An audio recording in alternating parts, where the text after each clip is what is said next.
He also talks about how our minds are goal-seeking mechanisms, that mistakes are not just proof you should stop.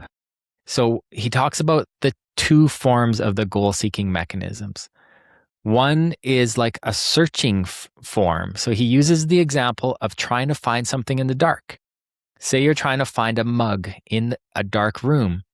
You already know in your mind what you're looking for. So you have to have that picture in your mind initially what you're looking for.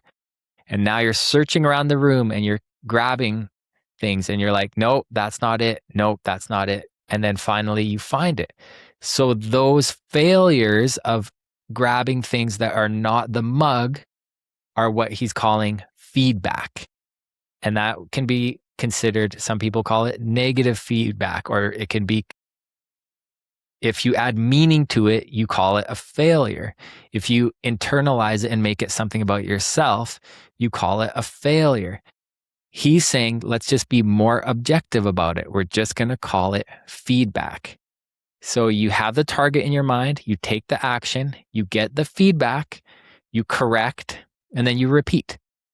The other example of the goal-seeking mechanism that he used is like a missile.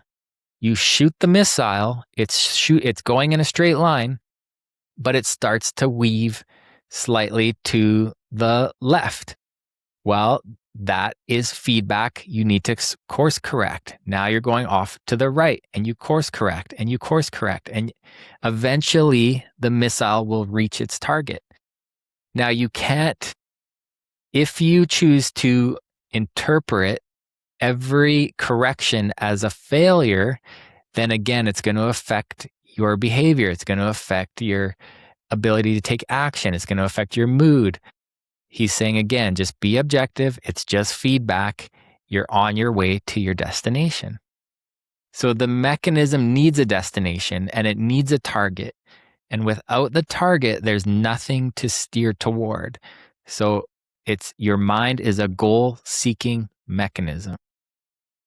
And this loop is all about what psychocybernetics is about.